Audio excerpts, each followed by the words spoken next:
trail miles apart,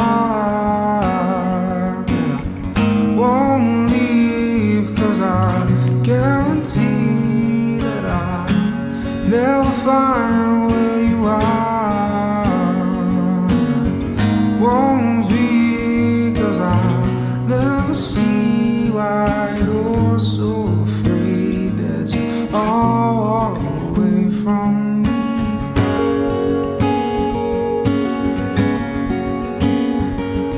You're so afraid that you all away from me.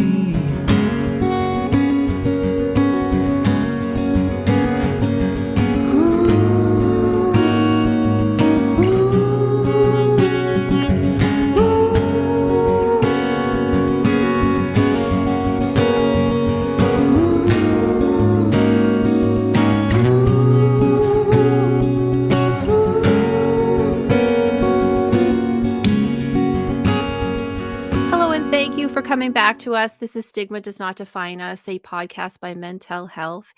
Here at Mental, we try to get guests on who have amazing stories of the dark places they've been and the things they've done to become better, whatever it is, from alcoholism, drug addiction, suicidal thoughts, depression, anxiety, PTSD. We like to highlight stories of men who have something to offer in terms of what worked for them, so that you can use those same methods, coping mechanisms, and manner of recovery as they did. So today we have Paul Harris, who I am wildly impressed by. This gentleman suffered alcoholism for a very long time, and basically he's an expert by experience, and he also offers his listening ear. I'm going to switch spots here, Paul. Thank you for joining us. There he is. Thanks for Hi. having me. Absolutely. I'm so happy you're here. As we said, just before we started, I said to Paul, I said, Alcoholics Anonymous has helped millions of people, and it will continue to. And it's a beautiful organization, and it has a method that works for so many. However, something you said on your website that just rung with me is not everybody wants to recover out loud. And it's sort of a group setting sort of recovery, and that works for some and not all. And you offer an alternative path. And I just wanted you to tell us your history and tell us a little bit about what you're noticing works. Sure. Well, I'm Paul Harris, and I'm an alcoholic. I've been sober 8 years in May. I'd be sober in 8 years. And just a quick rundown. I was drinking at a very young age. My mother was an alcoholic. My mother died of alcoholism. I've grown up with it. And funny enough, it's my mother's anniversary today, would you believe? 3 years today. Really? She passed away. So that's a bit spooky in itself, isn't it? But anyway, so it's very close to my heart on it all. Yeah. I 12, 13, 14 was drinking heavy at that point, into my 20s, my 30s, just constantly drinking on a daily basis. It really got to a head, I would say, in my early 30s, mid 30s, where I was drinking morning, noon and night, just to function, just to get out of bed, just to speak, to, to actually live life, to have a normal conversation. Right. And around about when I think it was 39-ish, it all came to a head. I was in hospital twice. I nearly died from it twice. I've had drink driving convictions. I've had trouble. You name it, You've been there. When it comes to the alcohol and what it can do to you, I've been there. My health was deteriorating. The doctor told me I would die at any point. Yeah. So it really got to a head where it just. I went to hospital, and it got to a point where my wife turned around and everybody saying, if you don't stop now, you will die. Yeah. And so I just had to turn around and do something about it. So I think it was May the May the 18th, 2014. I had my last drink and I went into rehab. And Yeah. that's a big story, congested small. It's hard to tell it all. Yeah. I was curious. I have two dear friends that are recovered alcoholics, and Yeah. there's always, it began somewhere. There's a story that it began somewhere. So I'm curious, did you start drinking because of just having it accessible? Was there something going on with mom or dad? Were you, was there an event that pushed you there? Is what Well, I'm wondering. there was no, it's interesting you say this because I do bring this up because I think it's a very, very good point because you don't have to have any kind of trauma in your life to become an alcoholic. It's all really about your personality. And there was nothing really trauma-wise with myself. I was loved as a child. We had a decent upbringing. My parents split up. But like I say, at an early age, my mother was an alcoholic. She was drinking when I was very, very young. And she got violent with it at times. She got very, very strange on it at times. So maybe that could have been something. But my brother, he suffered with his drinking as well. So we think it was pretty much hereditary. It's just built into us. Sure. So I don't think mum being an alcoholic actually made me into an alcoholic, but it was always there, if you understand. Right. So there was nothing really that triggered me at all. But it was just a case that once I got into the drinking at an early age, it was just the drug of choice. It really was. What was the event? What was the last thing that happened when you said, okay, enough, I'm checking in now? I'm just curious what that moment was. It was, well, there's a few reasons, but I'll give you one in particular reason. I woke up one morning and I was in such a mess. My body was shaking. I was shaking. I literally felt like I was dying, and I started panicking because I realised I didn't have any alcohol in the house, and the horror, the shock that you feel when you think you haven't got a drink there to calm you down, to stop the shaking. So you know what I did? Yes. You'll see this on me post somewhere. I was that desperate. I drank aftershave because just something. It was whether it did the trick. It just psychologically, it just made me feel a bit better until I got to the shop to buy a bottle of vodka. Wow. Anyway, from then on, I ended up going to hospital. I tried to detox by myself. I went to shock. And the second time I went to hospital, that was the time when I came back out and I had to go to the doctors and say them words that I have a drink problem. I have to sort this out. I went with my wife. My wife came with me. She stood by me through it all, bless her. And it was I'll never forget them words I said to the doctor. I have a drink problem, because that was my second visit to the hospital. Right. And that was it. When it just felt to me, enough is enough. If I carry on now, I will die. You will die. It's simple as that. For those watching, you said on your website, and we're going to talk about your website in a moment because it's beautiful, and your Instagram page, but there's a lot of excuse making. You didn't want to think that you had a drinking problem. You were talking yourself out of, oh, I don't have a drinking problem, I'm fine. Like before you finally got to that moment, and all the alcoholics, the recovering alcoholics that you're helping, someone watching who has a drinking problem that they don't want to admit, what sort of excuses are they giving themselves? What do you think they're saying to themselves? There's so many. It's case. Well, they turn around and say, well, I'm not that bad because I'm not drinking every morning. I'm not drinking every night. I'm drinking every other day. I don't wake up on a morning craving a drink. All them kind of excuses come in.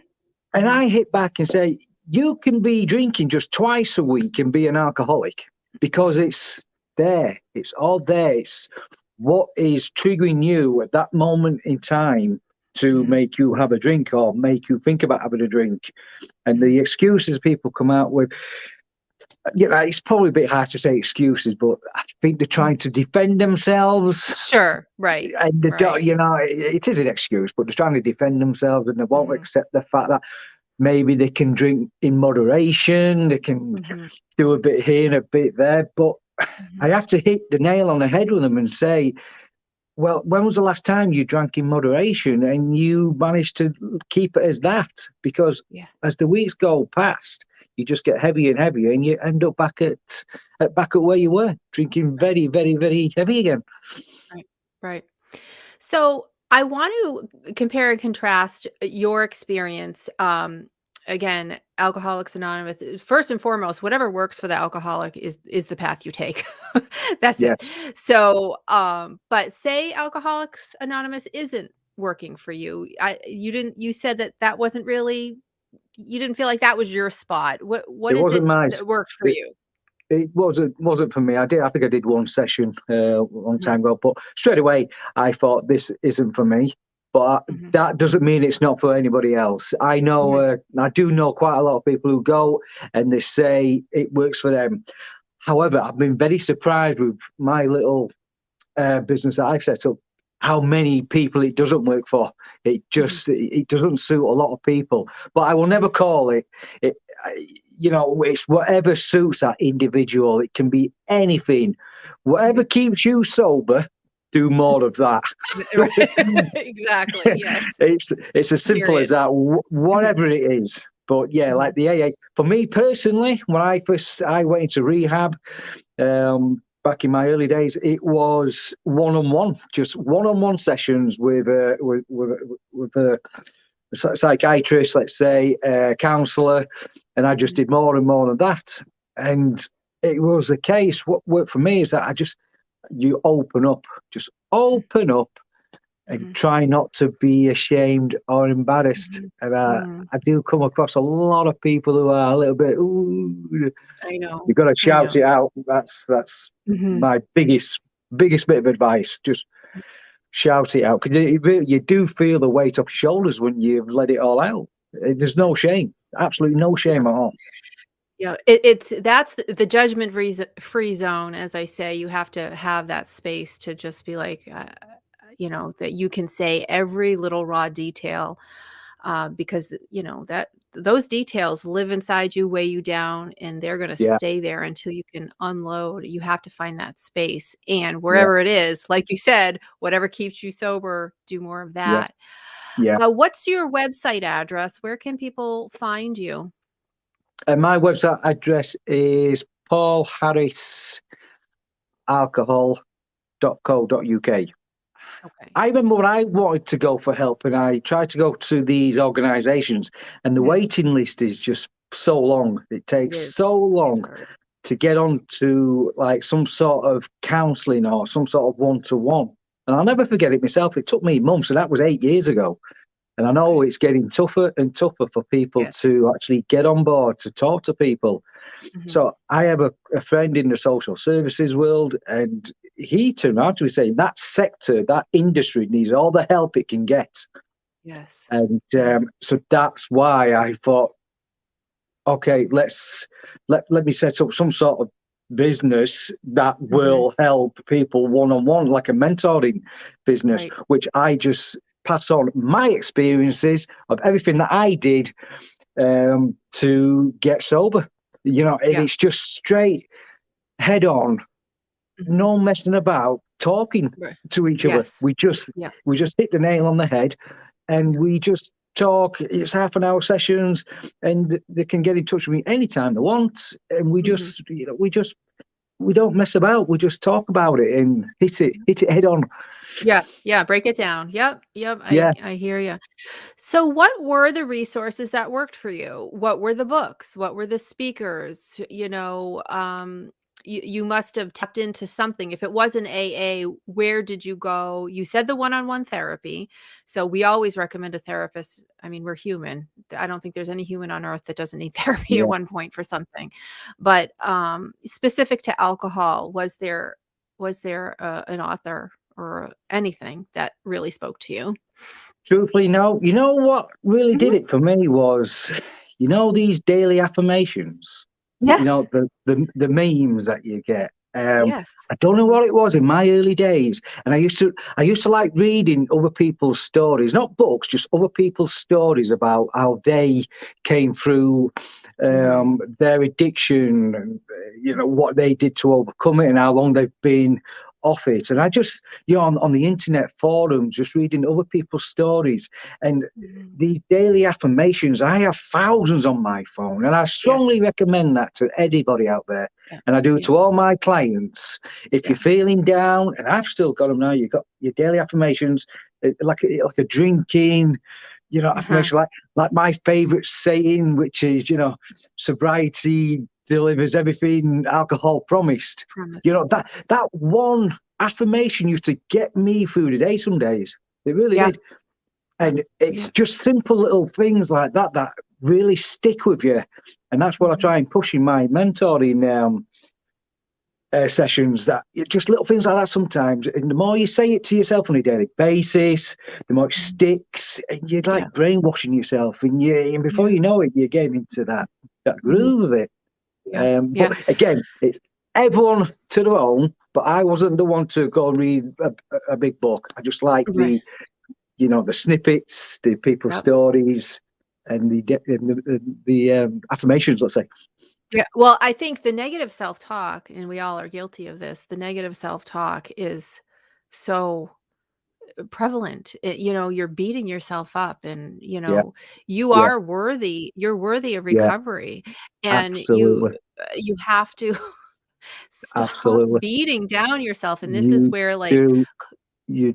You're absolutely right, and it's yeah. I get that a lot in my sessions, and they feel so, they get themselves so down, so depressed, so Mhm. upset, and get themselves Mhm. so angry. But Mhm. Mhm. it's all normal. It's all Yeah. normal feelings. It's certainly in early sobriety. In early sobriety, Yeah. all your emotions, Mhm. your Mhm. your body and your mind's all adjusting, and it's all Yeah. normal at first, but it does get better. I Yeah. mean, you have to let them feelings come and go, and Mhm. just roll with it. But just keep talking. Just keep Yeah. talking. That's why I think it's essential that there's outlets there, a bit like what I do. Mm. People Yeah. can quickly send a text or Right. send a message, and have you got 10 minutes? Have you got 5 minutes? And let's go. You know Mhm. what I mean? Yeah. I think it's funny once you do, because I've read The Secret, I've read, The Power of Positive Thinking and Law of Yeah, Attraction, and it really all does come down to those thinking patterns. And once you get into affirmations, that's yeah, when you realize, yeah, I think that's when you realize how negative your self-talk is, yeah, because then yeah, you're like, wow, I don't yeah, think I think negatively most of my day. Now that I have a few yeah, positive thoughts that I'm forcing yeah. myself to read, You're it gives you absolutely right. perspective. And at So you first you have to think, retrain your brain. at first you're looking, you think, oh, sound a bit silly then. But the more you get into it, the more you collect and the more you read, the Yeah, more you do, and it just it makes you see sense in a way. yeah, It yeah. calms you down. It just Mhm, if you're mhm, overthinking, if you're going 100 miles an hour, just read some of these little quotes, and it just mhm. slows you down. It just makes you see things more Yeah, realistically, and you know, it, it's not for everybody, but it's what right, got me through. I kid right. you not. It's what got me through, and luckily enough, 8 years ago, um, not a relapse. I've managed not to have a relapse, but That's I amazing. know some Mhm, people do, and that's all part of the process. But mhm. it's not failure if you relapse. You just get back up bigger and stronger. Yeah, I'm a big believer. Them daily affirmations, just look at them, read them. yeah, yeah. It's 20 seconds out of your day sometimes. Right, and this is where technology is a positive thing, because I often Yes. try to avoid it, but there's so many affirmation apps out there. There's a Yeah. million of them, Yes, there is. and there's rewiring. One of our prior guests, his name was Dave Burchell. He swears by Joe Dispenza in Rewired, and he talks about that specifically. So you might actually enjoy him. I took a Yeah. deep dive into his book Rewired, Mm, and it does get into the negative pathways that we pave in yeah. our brain our whole Yeah. life, and how Yeah. to undo that Yeah. it's an undertaking. Tell me about your family, as they watch you do this. I know your mom passed away, and did your brother pass away too? Do I have Yes. my yes, Yes. In the both same of 'em. year, 2019. Like I say, it's my mother's anniversary today. I'm Um, sorry. but yeah. And your Um, brother was also alcohol with your brother Well, too? no, he broke my brother. Actually, it was suicide with my brother, and Oh, poor it guy. was it was such a shock. Mhm. Uh, yeah, alcohol was Yeah. included. He had his issues with the drink, like my mother did, like I did. Mhm. Um, Yeah. all three of us in the family, we were the drinkers, and we all Mhm. were heavy drinkers. And yeah, back in Mhm. 2019, my mother died in the February Mhm. through alcoholism. Yeah. My brother took his own life, various reasons, and Mhm. but still a massive shock. And how Yeah. I managed to get through that time Yes, without, that was my question. yeah, Yep. without going How? back to a Mhm. drink, was it was a great learning lesson. It Mhm. sounds, it sounds awful, and I do say this to people when a weekend comes and there's Mhm. something happens and you're just dying to pick up that drink, like Yeah. death in the family or whatever, but you manage to get through it because if you were to drink, I know for me, if I had Mhm. drank at that moment in time, I probably still be drinking now. You know what I mean? Right. I might not be there now because once you go, you just can't stop. And bereavements, especially, it's like a default setting. You just go for a drink, don't you? Right, right, right. And I was absolutely adamant that no, because it'll just make things 10 times as Times worse. worse. 10 times as Yeah, worse. yeah. So what do you do in that moment? The drink is right across the street or right across the room, or you know what I'm Mm. saying?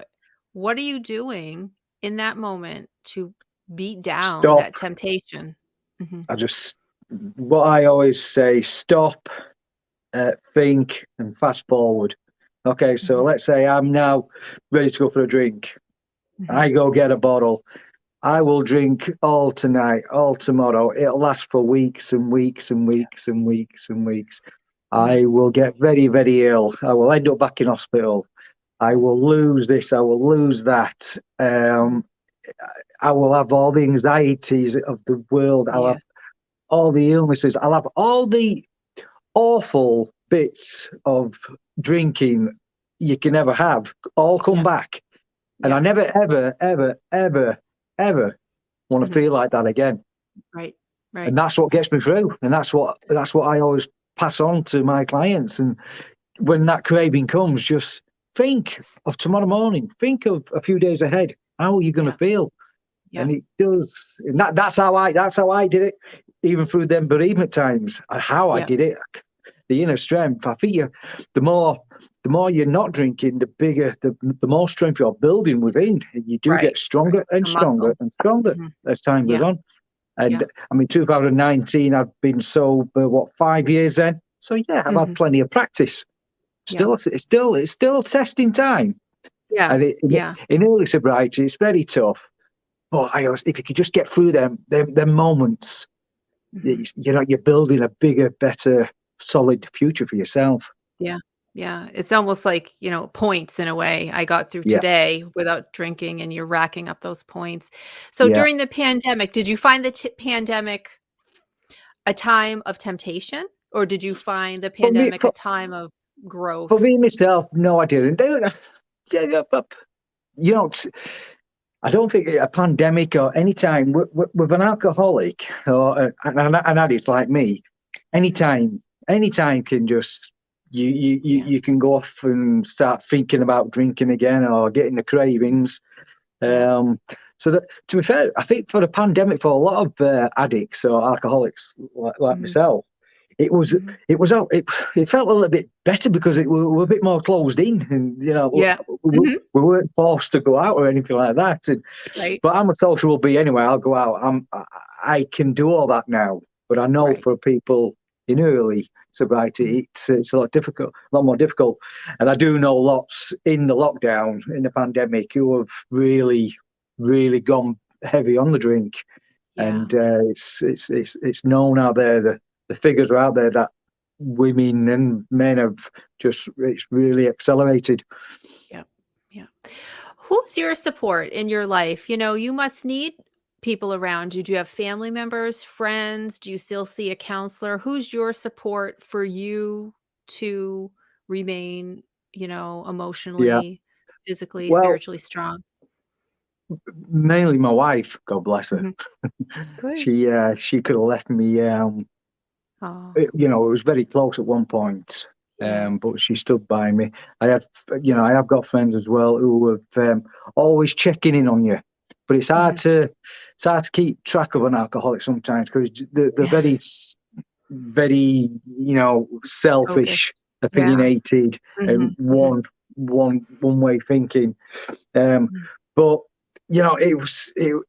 it's like I say, it was a lot down to the fact that I felt like I was going to die at one point, and Yeah. I just dug deep and just the daily affirmations, reading this, reading that, and doing this and doing that. Mhm. All that combined, Mhm. you just think to yourself, do you want to go back to that place again? Right. I make it sound easy. It's not easy. I know that for a fact. It's Oh, not you easy. know what? I think you convey the struggle actually very, very well and very sincerely. And I love stop, think, and fast forward. I Yeah. would go coin that as soon as you can. Stop, think, and fast forward. Just Okay, imagine if I yourself where you're going to be in right, a couple of days right, after that. And, not worth we're, it. we're not wired up that way to just have a couple of drinks and say, that's enough. You Mhm, know, that's what people have to admit to themselves, going back to people making up the excuses. And I just hit them head on saying, you're an addict. That's why yeah, you're drinking and drinking and drinking and drinking. mhm, And mhm, when you've stopped for so long and that craving comes, stop, think where you're going to be tomorrow morning. mhm, And yeah, it puts you off. It puts me off. I just yeah, think back to my hospital visits and being on a drip and right. all the How awful you times. felt. It Yeah. soon puts me off. Soon puts me off.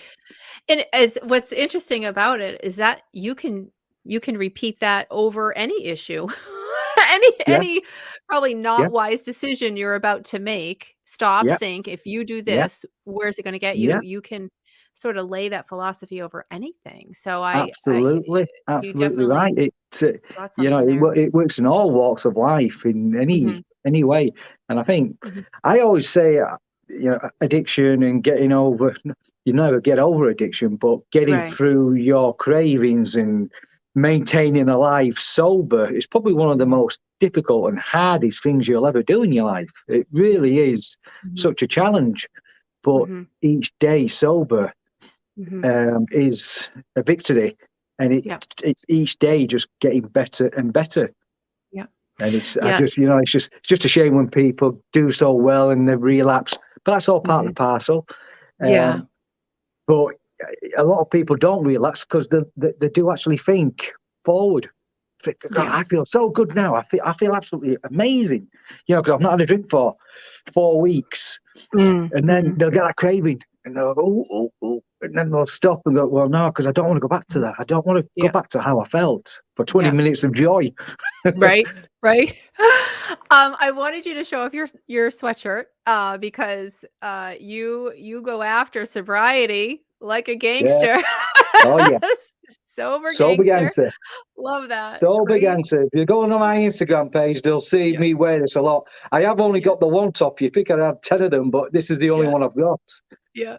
That's fabulous. So, I think everybody needs to get one of those sweatshirts. If you're winning that battle, you get to call yourself a gangster because it's tough, and you need to be tough as nails to do Yeah, that. well, you do. It's doable. Mhm. Everybody, it can be done. It's not easy. Yeah, It's tough, but it's yeah, doable and it's life yeah. changing. It really is. Yeah. Well, you're a fabulous example of what that work looks like and that you can be victorious. You were an alcoholic for a very long time and you did it and you're staying sober and you're successful. And now you're helping others, which is what I love about this podcast. People take what they've been through and they become mentors and advocates in a place for someone to reach out. I always like to close by having our guest give a message to the person who was struggling similarly to you. What would you say to that person who's watching today? Be open. Speak up. Yeah. That is one thing I am massively passionate about, and it's one thing I learned about myself. I was when I first went to sobriety. My first so many weeks and days, I was very quiet. I was a bit ooh, but then I started talking about it, and I just remember that feeling of thinking, "Wow, this feels good. This feels good." Just letting it all out, and they couldn't shut me up at one point. I just, people used to say to me, "Are you drinking, Paul?" And I used to just turn around and say, "No, I'm an alcoholic." Oh wow, wow! Because you just love talking. It's tough. It's head on, but they look at you. And they don't ask you again, and then they're interested. Rather than trying to get you to drink or trying to do that, just be open. You've got to be open. You've got to let it out and own it. That's why I'm so passionate about it. Own it. Own the case that you have a problem. You've recognised it. You're telling everybody else you've got a problem with it. Leave me alone, right? Yeah. But that's the situation. And the quicker you do that, the quicker you let that out, the more of a release you feel. It's like a burden off your shoulders. And that is one massive thing I will push and advise people to do all the time. I get it in the sessions, people saying, "Well, I don't know about that. I don't know who to tell about this." Just tell them. Just say, listen, I'm not drinking anymore because I've got a problem. Me and drink just aren't working. There's no shame in it. And it's so common. So common. Oh, it's so common. It's so common. So this common. is the thing. It's like it's a club. Millions of people are part of and can relate to. And you don't know the person you're being open with needs a place to be open. You know what I'm saying? You could be assisting the next You never person. know. You never know who you're helping. And it's a ripple effect. It's a domino effect. And before you know it, other people I do have clients who tell me that their friends are now talking to them about their drinking. Oh, and nice. It just spreads. And I just want to make it normal. Stigma. I just want to make it as normal as possible. As getting a cold, as a sniffle. Okay, you can't drink. Some people can't drink like other people, and the sooner you realise that, and the sooner you can recognise that and spot the signs, that's better. Like I say, you don't want to. This is my third anniversary of my mother's death, and when she died, alcoholic, it's something you never ever want to see somebody go through, and that's what spurs me on as well to keep people, try just recognise the signs and be open, speak up. Right. Well, I want everyone who's in this space to reach out to you, because this is what you offer, and it's on your Instagram page. I'm going to be putting it at the end. I just think you're wonderful. Your enthusiasm and your passion is so. How many thousands of miles away you are, and it comes right through. I can feel it from here. Thank you very much. But I just feel that passionate about it because I've been through it all. I know exactly what it's like, and I just want to simplify it. Let's just make it nice and simple for everybody. Yeah. Not as woody, not to be scared, not to be ashamed. There's no shame. Just so approachable, judgment-free zone named Paul Harris. Exactly. It's normal. You treat it as normal. Yeah. Treat it as a trend. I try to make it cool now. Being sober is cool. It's trendy. It's the new thing. It's what the kids are doing now. You know what I mean? You're a riot. There's a sweatshirt for it. It is. I'm telling you. It's them drinking days are like the old-fashioned days. It's not anymore. Whatever works. I love Be that. a sober gangster. That's what I say. Oh, Paul. Thank you. You've put me in such a good mood. Good. Thank you so much. You're such a sweetheart. Thank you very much. I have enjoyed this so much, and this is going to be such a great episode. Thank you so I much hope for so. joining us. I hope so. Truly. Listen, I always say if it just helps one person, job Yeah. done. Yeah. That's, I know. if it helps one person, I'm happy You've with done that. something. And I believe it is helping. So I Yeah. will keep going. And that's all my message to everybody out there. Just keep going, be strong, and don't give in. It will happen. If you're 100% committed of being sober, it will happen. Yeah. Well, Paul, Okay. thank you. You are going to be helping so many people. So many people are going I to be hope on so. that path because of you. I And really do. I really do. I'll wanna be looking encourage forward to this coming out, and I'll be sharing it all around as well, and great. Oh, promoting great. you guys as well, because I think it's great what you guys do as well. Oh, thank you. We're just trying to, we're all trying to make a difference and make people Let's feel just better. just speak up. Let's make it normal. Well, thank you Bulldoze again. it. That's what I say. Bulldoze it through. Thank you again, Paul. You have a great rest of your evening, and I can't wait for this episode to come out. It's going to No, be I can't. fabulous. No. That's great. Thanks so Thank you much. very much. Thank you. Have a good rest of your day. And you. Take care. Bye-bye. Bye.